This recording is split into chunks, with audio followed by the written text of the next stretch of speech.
Alright, in this video we're going to learn how to use the distance formula. When using the distance formula, we're trying to figure out a length.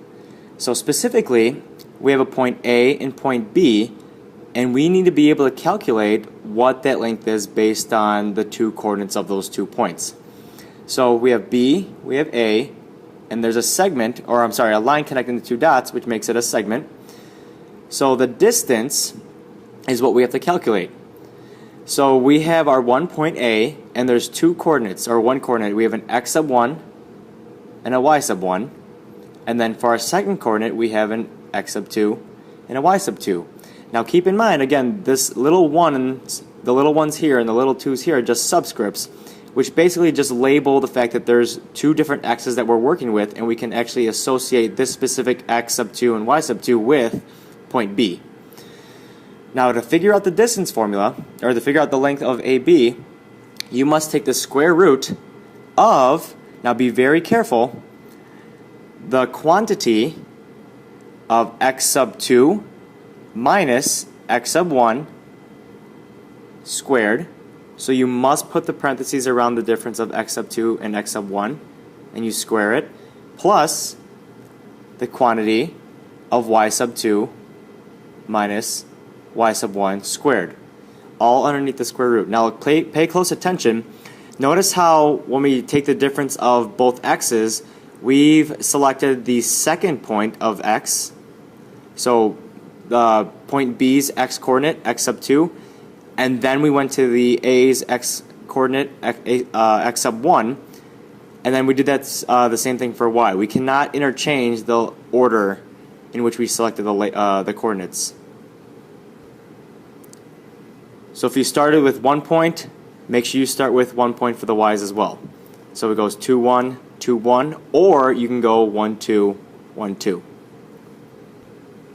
In example 1, we have to use the distance formula. So what is the approximate length of RT with endpoints where R is 3, 2 and T is negative 4, 3? Now right away, I would highly suggest that you label your points. So you have 2 points, and not to get them confused.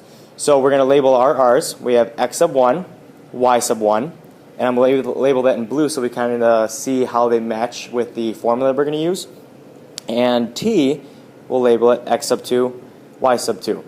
Now to figure out the length, you have to use the distance formula. The word length is associated with distance.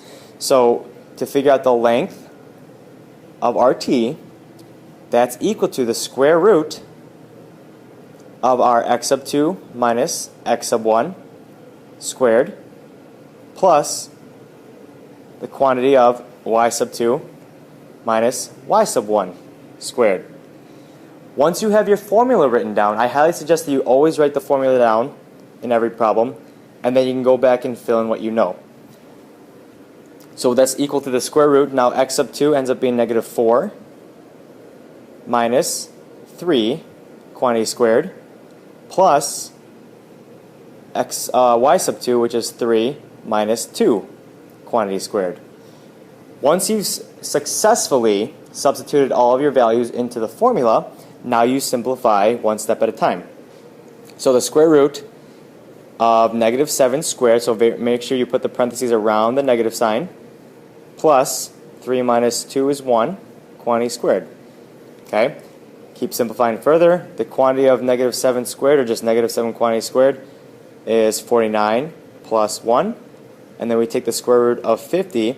So the approximate length of RT ends up being 7.071. So that little squiggly line equal sign means it's an approximation. It's about 7.71 because I had to round that answer. Alright guys, thanks for watching the video. Again, make sure you pay close attention to your labels. You write down the distance formula every single time. Do not get lazy, and make sure you always put parentheses around the differences of your x coordinates and your y coordinates.